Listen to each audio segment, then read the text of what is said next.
Unfortunately, we're here talking about another placement. Unfortunately, I hate seeing this, and that Borrego Springs is becoming a dumping ground for all these sexually violent predators. So I know you're painfully aware this is the second one being potentially being placed, and but I want you to know that we're going to fight as hard as we can. And even though we were defeated last time, and Judge Gill went ahead with that placement, and I know especially how you feel, for those who live in the immediate area. Liberty Healthcare. One of the things we did learn at the last hearing there with Judge Gill was that Liberty Healthcare was touting that no sexually violent predator and no one under their care has ever recommitted a crime, under their watch. But I think one of the things that needs to be pointed out that just by this person living or coming into a neighborhood creates a whole new batch of victims. And that's you. You're the new victims, even if this person never reoffends a sexually violent act again, but you have to live under the fear and the threat and adjust your lifestyles to to this sexually violent predator coming into your neighborhood. So I really think, the new victims are you. And we need to kind of beat that drum. It's just not that Liberty Healthcare is so good and they're keeping people from reoffending. They're reoffending just being there. So I know this puts a tremendous amount of stress in the neighborhoods where this is proposed homes are going to be located, and the constant worry of the quality of life. And I think the blame is on the government in the process. Your sense of security is under attack. This is primarily the state hospitals and their contracts with Liberty Healthcare.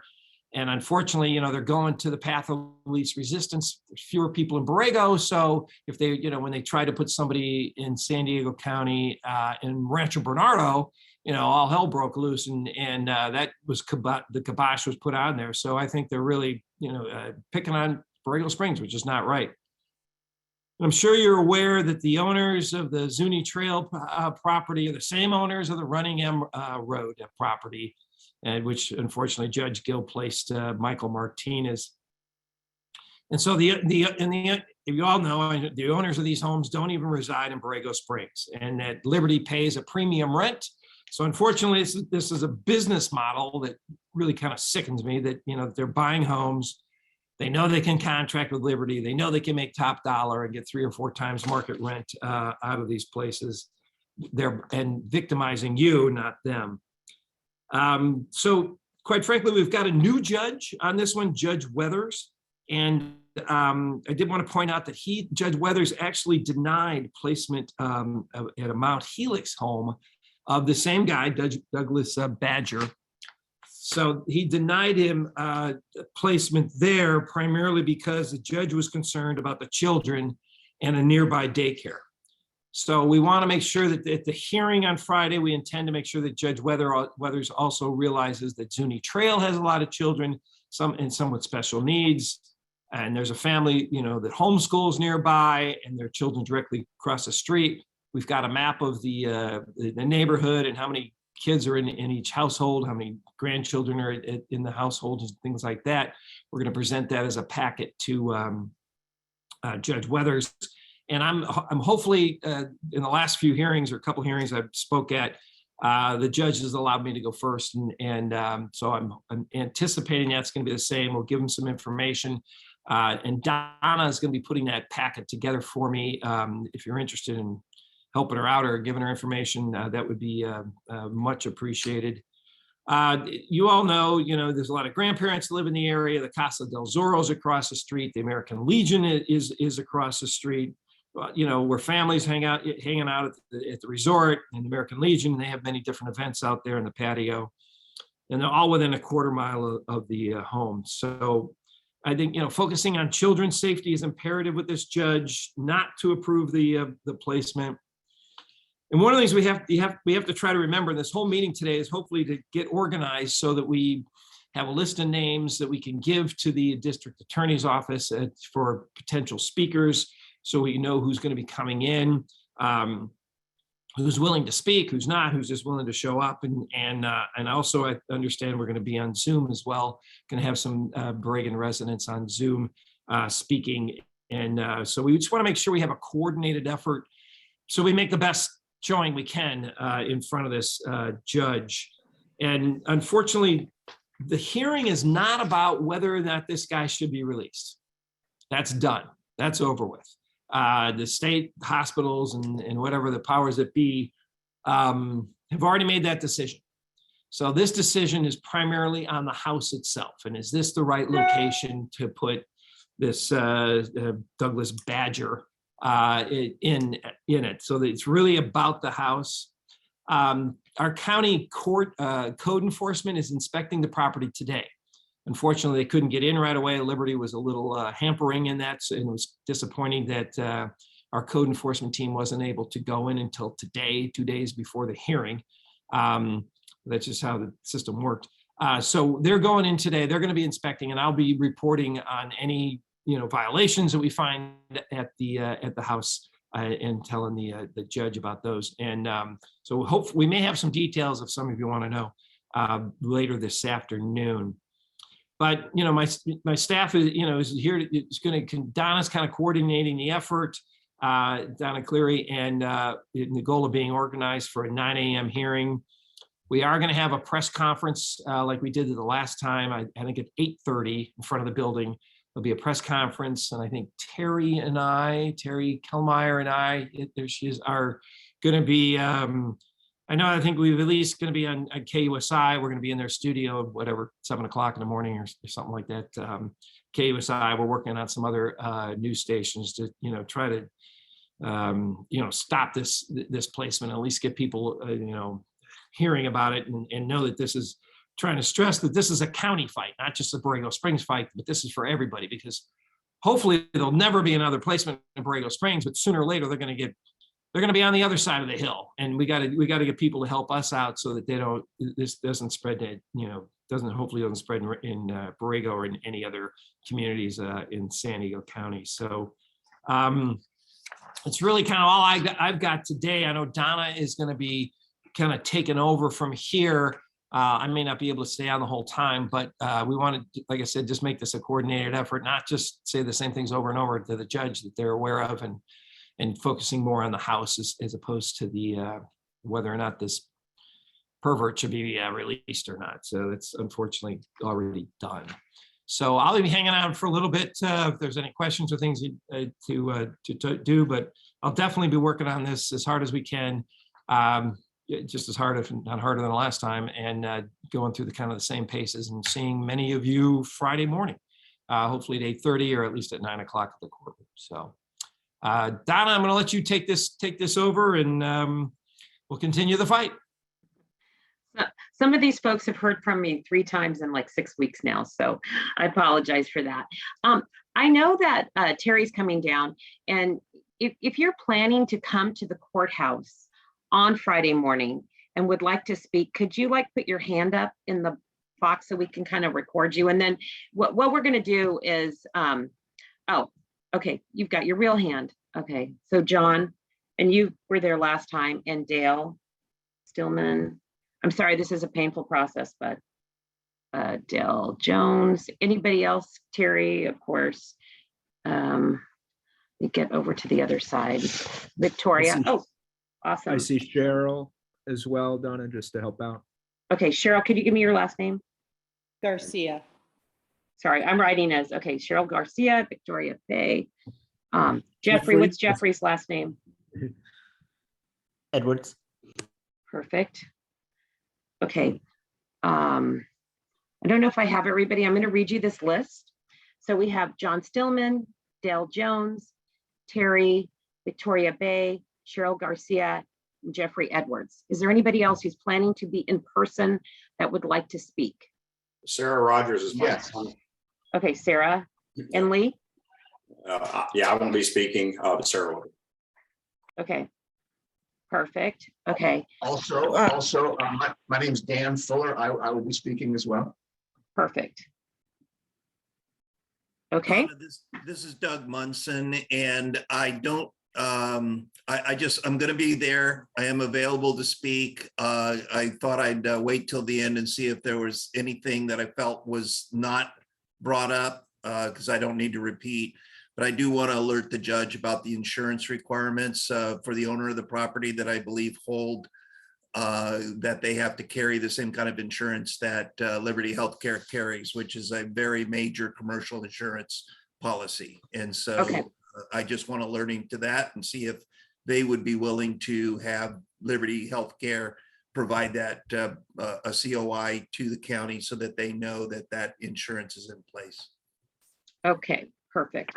All right, so, I have two more, Donna. sure. Another neighbor, Laura Anderson, and her 12-year-old son Ryder will be there in person and they want to speak.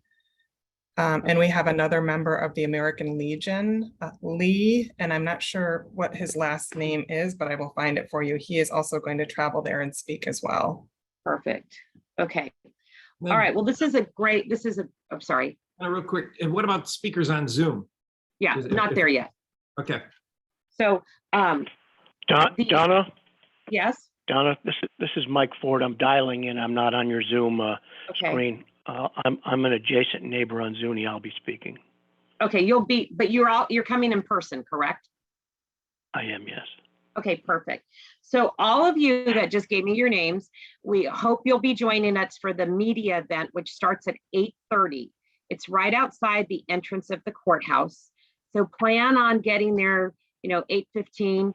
I will tell you the county building is like 4 blocks away, 5 blocks maybe, but you can park there for free for 3 hours. No one's going to ticket you if you're there longer, but it's closer to find some other parking near the courthouse, but you have to pay like $20. So we've got some signs. Bring your own signs if you already have them made, and we'll see you all at 8:30.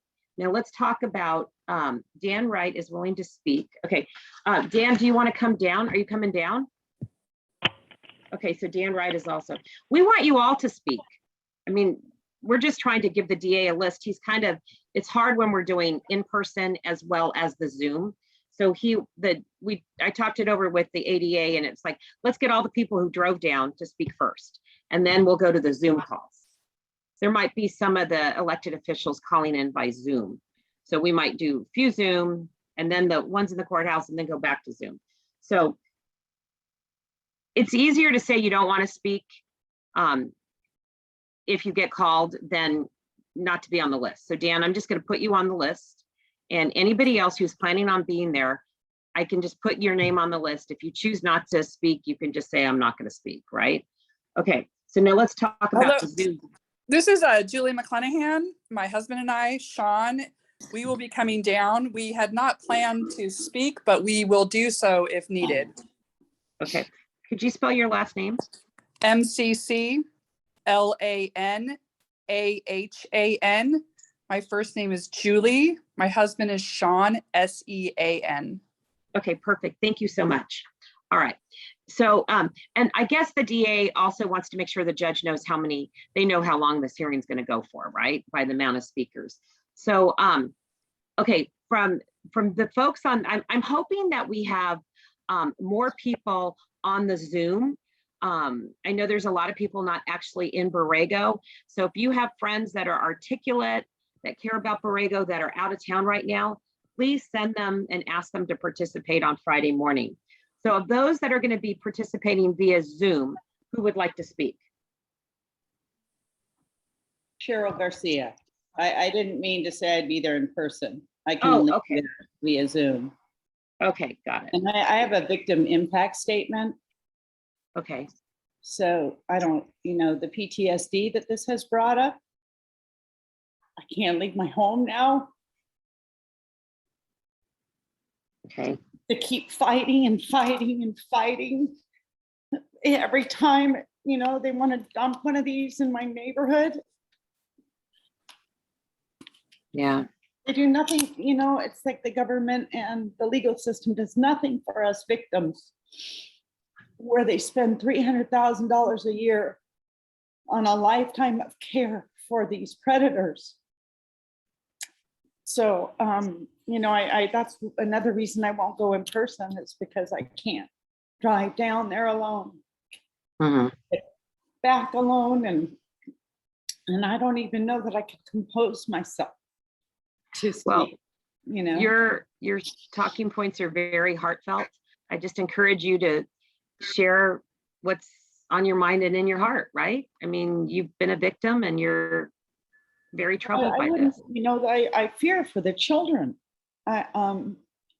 One child could possibly be affected by this monster.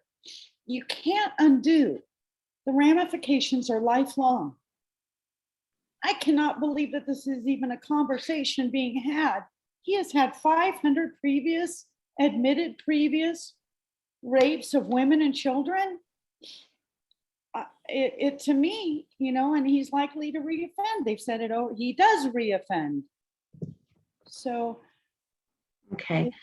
Yeah, Donna, very very heartfelt, but the judge needs to hear that.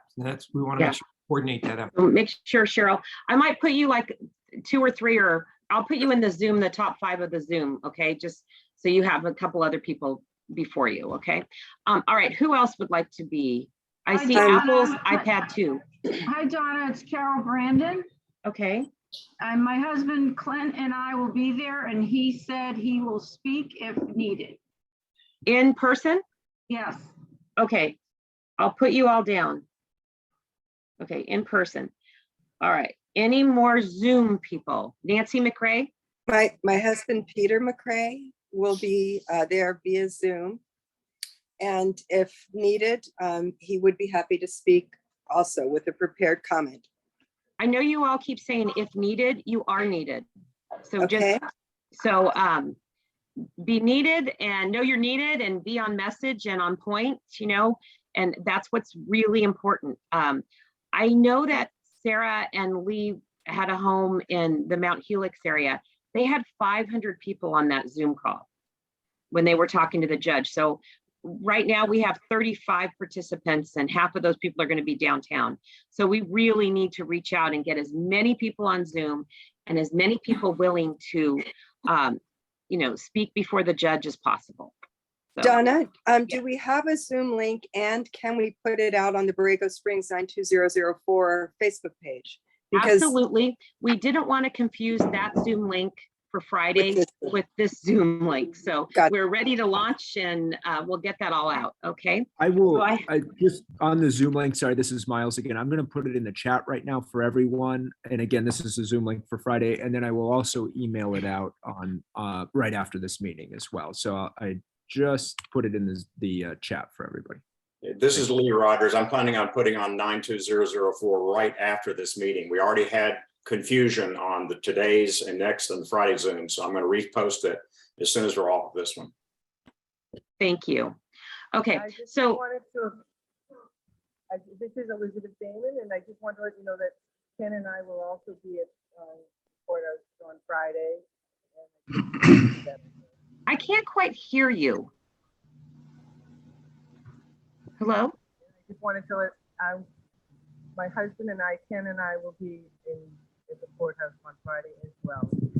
Okay, perfect. Thank you. Could you put your names in the chat so I can copy them, because I couldn't hear what you said. But I assume you're at the courthouse on Friday. Will do. Okay, perfect. Patty, are you going to be at the courthouse, or are you going to be on Zoom? No, I'll be on Zoom. Okay. Perfect. Thank you. And Thank you know you. this routine. Christina? Oh, I do. I do. And, yeah. I realize that we're talking about the house and the situation, but there's also a fact of resources. And I kind of want to mention how the resources, fire, police will be affecting other areas if this gentleman who is already ill decides to utilize the only ambulance and fire protection, or paramedics, I should say, in the town of Borrego. My area, Ranchita, will be affected again. Yeah, that's a good point. And Thank you, Patty. Christina, Christina Portilla, are you going to be speaking via Zoom? It would be Zoom. Okay, perfect. And Kitty, Zoom? Yes. Yes, Zoom, please. Okay, Kitty, what's your last name? Vandenberg. Like the airberg. Okay, thank And you. I'm right there on Zuni Trail. Okay, perfect. Oh, Thank you're a you. neighbor. Okay, perfect. All right. Yeah. Anybody else that we haven't mentioned that is going to be calling in? We need like another 20, 30 people to call in on Zoom. Jan Burrell will be talking, Okay, speaking on Zoom. perfect.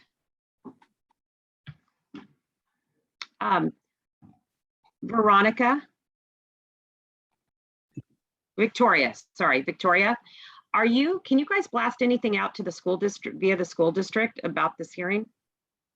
Yeah, we'll send out the Zoom link to all the teachers and all the parents through our secretaries. Okay, thank you. You're welcome. We need parents. I'm Yes. sorry, I just cut somebody off. I'm so sorry. Who was that? It wasn't me, but I will talk to Harry Turner at Rams Hill to see if we can get an e-blast out to the Rams Hill residents. And anybody else I know that lives around there, I'll personally call and ask to be on the Zoom. Most of them are out of town right now. Okay, I know this is in Supervisor Desmond's remarks, he brings up the fact that was this strategic to do this during the hottest months of the year when half of Borrego's not in town? So we just Donna, really. I'm sorry, if they are going hello, to be on hello. Zoom. Hello, can you hear me? Patrick Meehan. Patrick, we can hear you. I'm Hello? sorry, someone else was just talking, but I'm sorry. oh, that's okay. Okay, yeah, I'm Patrick Meehan. I'm the publisher of the Borrego Sun. Right. And I would like to talk as well, because as you know, we've done a lot of investigation into this. Okay. And exposed quite a lot about these guys. And I think we've also had a lot of people and our readers who have contacted us. So I would like to talk as well. Perfect. Okay, via Zoom? Via Zoom, yeah, because I'm in Europe. Perfect. Okay, I'm sorry, who was speaking right before Patrick? Donna, it was me and Nancy McRae, and I just had a quick question.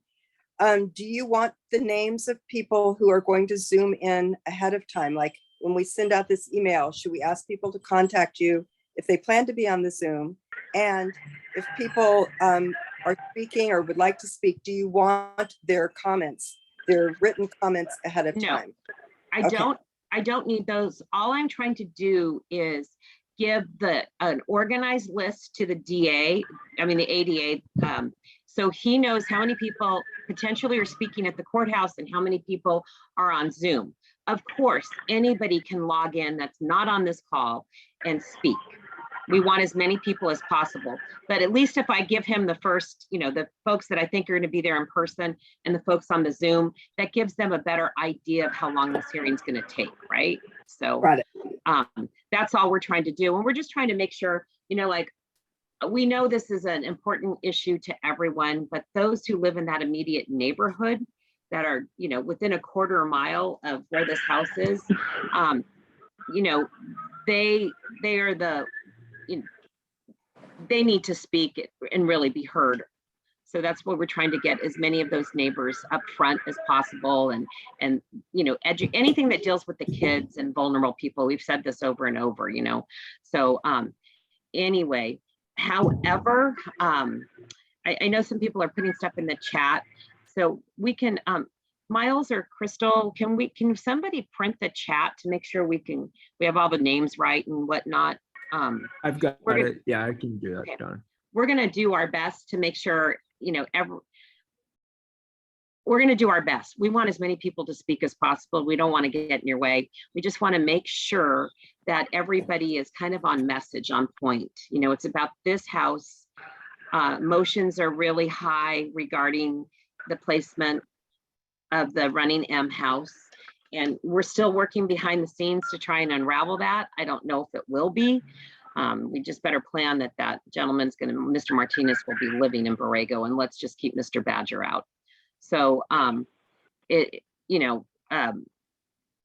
don't know, does anybody have any questions or any other comments or anything Yeah. that they would like to say? Okay. Yeah, I have a quick comment. I just want everyone on the phone to know that I am the mom that lives directly across the street from the placement. I have 3 children, 2 are deaf, and I just wanted to make sure everyone here at least puts a name and a face together. I've been trying to be as vocal as possible, but you know, certainly my children are going to be immediately in the line of fire and pray for this badger if he gets placed here. So I just wanted everyone to know that.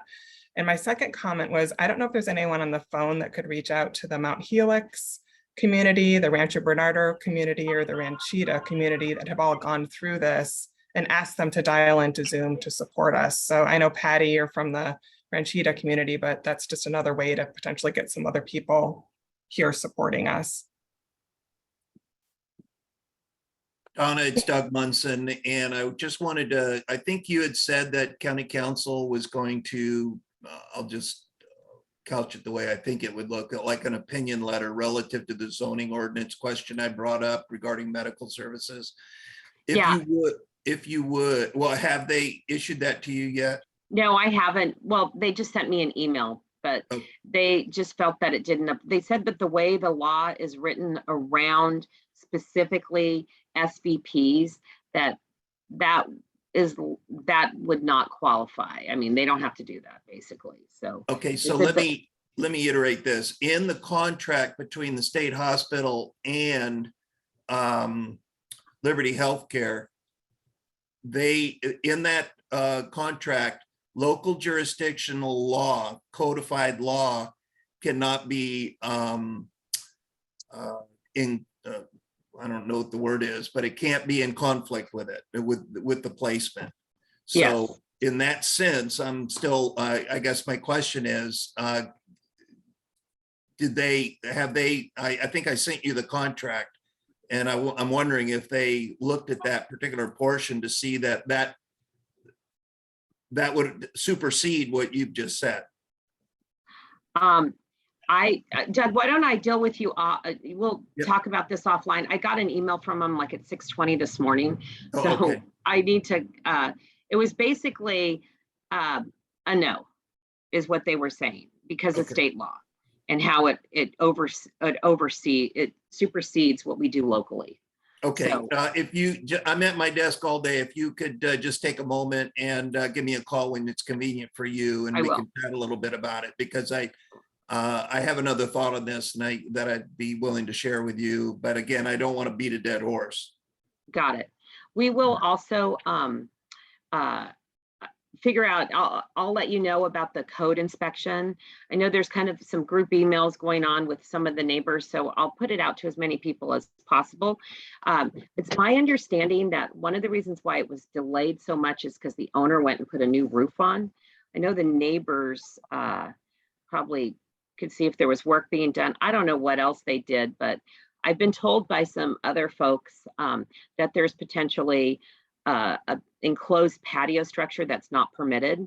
You're talking about Zuni Trail? Zuni Trail, yeah. There is a patio enclosure that it's either not permitted or it was permitted and never inspected, because I've identified 5 or 6 code infractions in that room addition.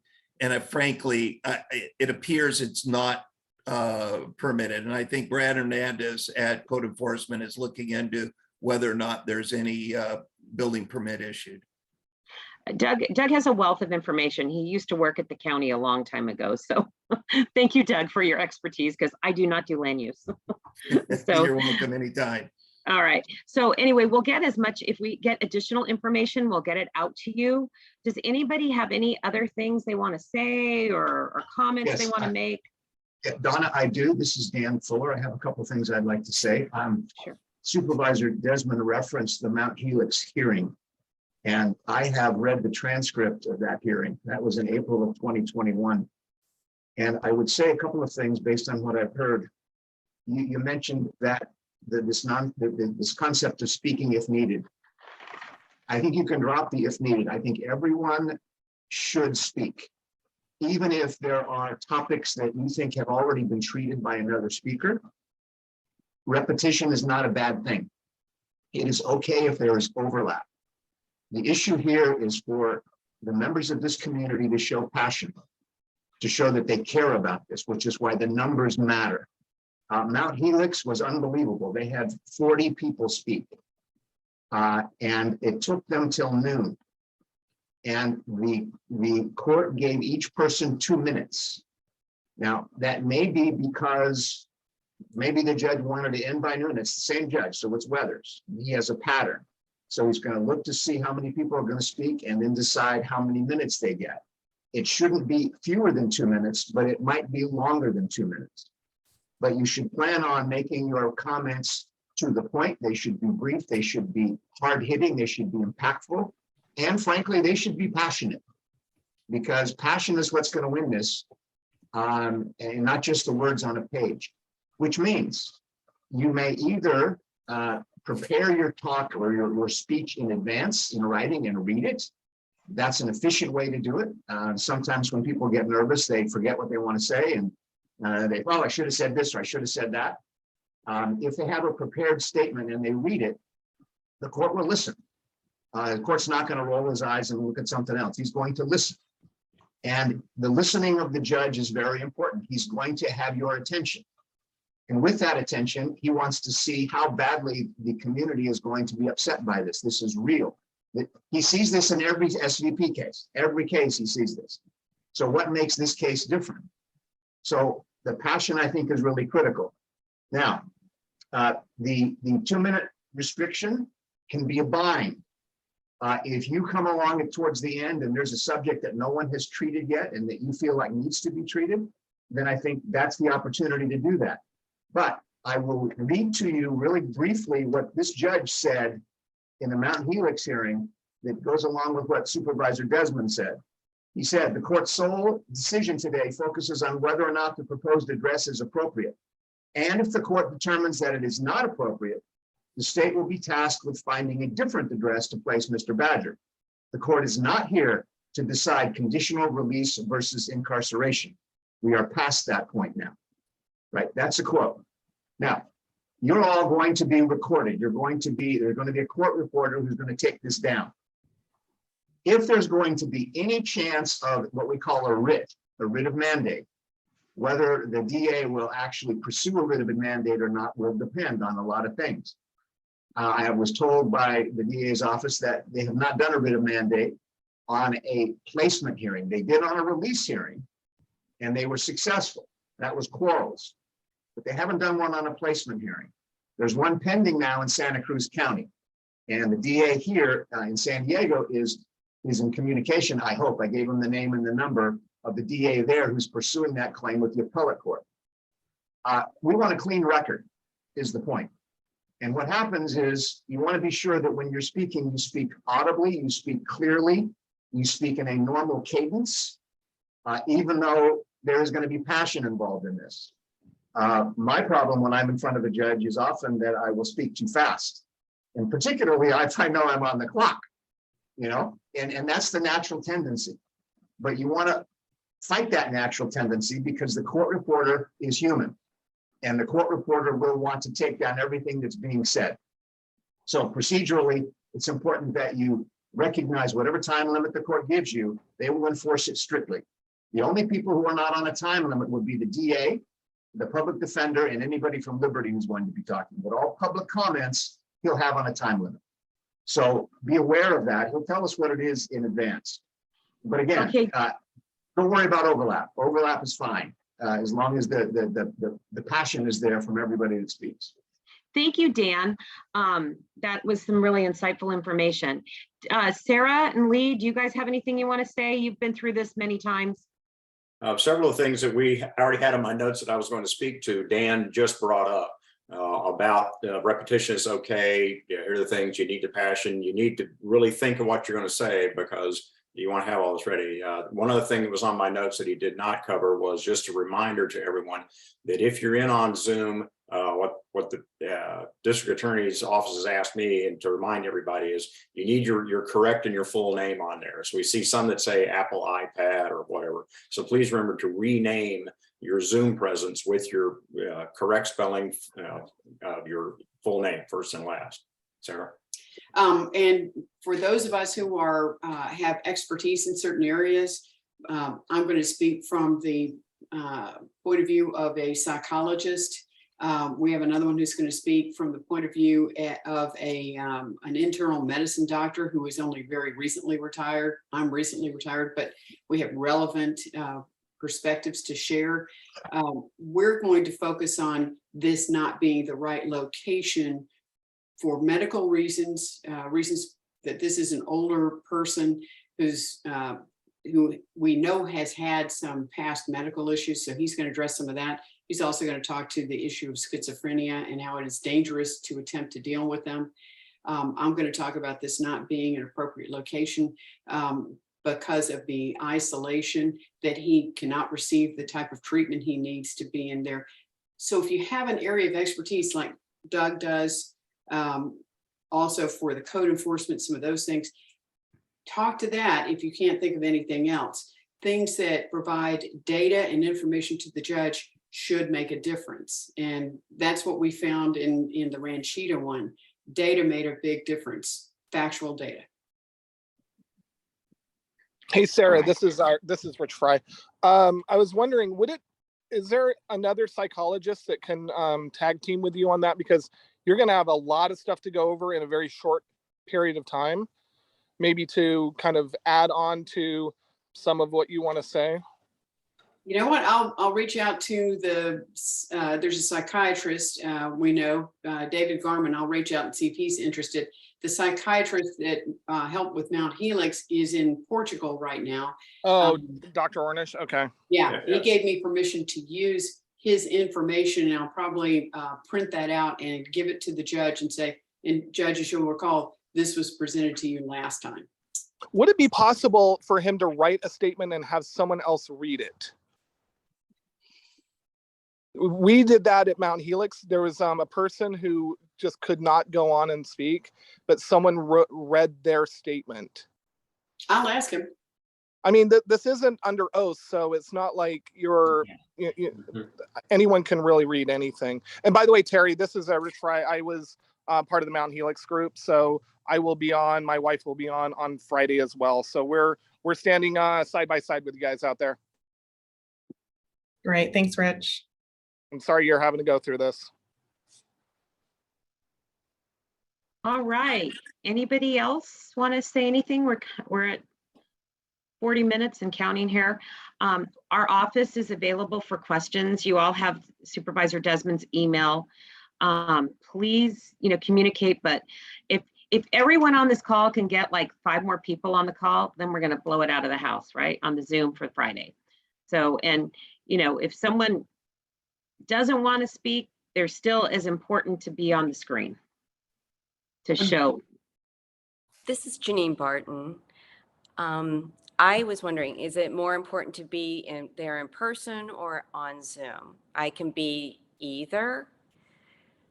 And I can also talk. I live on Yaqui Drive, and I was part of the first placement that was proposed last year, and I am available to talk empathetically as I can relate to those who are on Zuni, because I lived two houses down from the first placement and know how they feel, but also am very aware of what they're going through, and am also an empathetic person who also resides there in Borrego.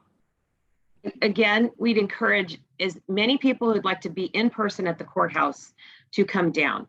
Remember that media availability in the beginning, that shows strength of the community. It shows determination that, hell no, this should not happen in Borrego. And, Judge Gill is a different type of judge, right? He's handled a lot of the SVP stuff for 50 years here in San Diego. So other judges have made decisions not to place SVPs at different homes. So, we had a placement in the Paula community that the judge denied. And, we were very happy about that. And his reason was simply because he just said the home was inappropriate. And there was some issues, structural issues and all sorts of things. Well, excuse me, I think I said this last time, there was a major drug bust 6 months before. But we, as a community, you guys are the eyes and ears. You know what goes on in your communities. You know what your community is during the winter compared to what it is during the summer. So share that when kids are out playing, when it's not hot, and what this does to you and what it does to the psyche of the community. So just encourage everyone to speak. I do have one other point or question or whatever, but would it make sense to have someone from Antelope Valley come on and speak? And the reason why I say that is I'm not even sure if most people on here understand what happened after Calvin Grassmeyer was placed in a home in Little Rock. There were 24/7 protests outside the house. It put a strain on local law enforcement. And I know that the local law enforcement in Borrego is not nearly the amount that they have out in Little Rock because they have Palmdale right next to them and Lancaster. But it was people honking, it was people screaming, and this would go on for about 18 hours a day. And I think that it might make sense to have someone come on and just explain what happened out there. I know that Judge Gill said he won't tolerate any vigilante action, but there was nothing vigilante about this. It was literally people expressing their freedom of speech to be able to yell outside of someone's house and not be prosecuted for it. Now, as time went on, the sheriffs got a little bit more leery about all of that, but still, it was still a major issue in that area for a few months, literally. So I don't know if someone wants to bring that up, but it is definitely a point. One of the things that I'll add in here, and I appreciate everybody, taking the time and Donna with coordinating the effort here. And I know it's been reiterated, but one of the disadvantages that we have with Borrego is, when they tried to put a sexually violent predator at Mount Helix, or they tried to put one in Rancho Bernardo, they had a lot of people, and there's a lot of voices and strength in numbers. And unfortunately, Borrego doesn't. You're at the disadvantage. If you can get as many people just on the Zoom, even you got Canadian friends and neighbors or whatever, some of these snowbirds, get them just to log on, get them to be on the Zoom, get them, send out emails to your contacts or Chamber of Commerce or whatever. I think that's kind of where we need to strengthen up that as much as we can. And as Donna said, the courtroom, I think, holds maybe 20 to maybe about 30 people comfortably. They're seating for about 30 people, and it makes it look full, which is good. But if we can get as much of momentum behind this is helpful, because that's what shut it down in other areas of the county. And that's what we have to overcome, I think, with Borrego. One of the obstacles that we have to overcome in Borrego. Yeah, Jim, I completely agree with you there. We're going to be blasting this out to Kids Safe Facebook page and really trying to get people to log on and show up in numbers on that Zoom call. I think you're absolutely correct. When we filled up, I think we had close to 500 people on that Zoom call for the Mount Helix one. And I know that Judge Weathers kind of commented on how many people were attending virtually. Now, there was no in-person at that time. It was all virtual, but still, that shows a lot when you literally are filling up 500 seats on a Zoom call. Yeah, so that's something we hope every one of you can blast out, an email to your friends and just send them the link and say, sign on. They can't sit through the whole thing. It would be helpful. So Donna, I'll give it back to you. This is all right. Well, this is sorry, we are sending it out to all the De Anza Country Club members, and we've had really good response from them. I send a note out to about 150 different email addresses every week or so, but I think they're ready to sign up. So if you're a member of a club, an organization, Seroptimus in Borrego, and it's appropriate to send this out and ask them to join in and attend. Rich and I attended by Zoom the court review for the county of Sacramento, and that was where we learned a tremendous amount about how these are conducted and just how involved a DA can be, and that was helpful. So if it occurs somewhere else. This isn't wasted time for someone to get to be on the Zoom call and hear what goes on. It can only help in case something happens in another neighborhood. And I do want to bring up one thing with that, Sarah, and that's a great point. We would love to be able to get our hands on the transcript of that one. We've had a very difficult time, and I think you guys, like the supervisor's office, might be able to have an easier time getting that transcript, because as Sarah said, we learned a tremendous amount. Every single time we attend one of these hearings, we learn something new. But that one had a wealth of knowledge because it had a DA that really was a pit bull, and it went on for days and days. And it was, I think if we get our hands on that, we'll learn a lot more than we've ever learned before. Awesome. Real quick, Victoria, I know you're still on there. I don't know if you're, some of the best letters that I think we received were some of the staff at the school, coaches who use the American Legion Hall for sports banquets and all that type of stuff. So, you know, everyone's important in this equation, and, you know, speak, as we said, speak your heartfelt truth. What, you know, the judge gets it, people get it. When you're reading from a paper and you're, you know, just repeating things, speak what's on your mind, and it becomes more powerful. So we'd love to get some of those athletic coaches that wrote in from the school to talk, because it was very powerful what they wrote. So I'll reach out to some to see if any are available to come as well. Perfect. All right. You guys have our number. You have our email. Supervisor Desmond, you want to say anything else? No, just we're going to keep the fight going. And even, you know, we're still working on it. I think I heard you earlier talking about the running M and working on that with the mortgage company. And so we're going to continue this fight. And hopefully Judge Weathers has a different point of view than Judge Gill, and we can keep these people out of Borrego. So we're going to continue that effort. And thanks for everybody being willing to show up and be there. I know it's an early morning drive, but it's going to be worth it. And we'll see you Friday morning, and call Donna or I, you know, and any other things you think of, but strength in numbers is going to be helpful for us. Absolutely. And thank you, Ranchita and Rich and all the other people who are here to support Borrego, because it means a lot. Thank you. Thank you Okay. all. Bye-bye.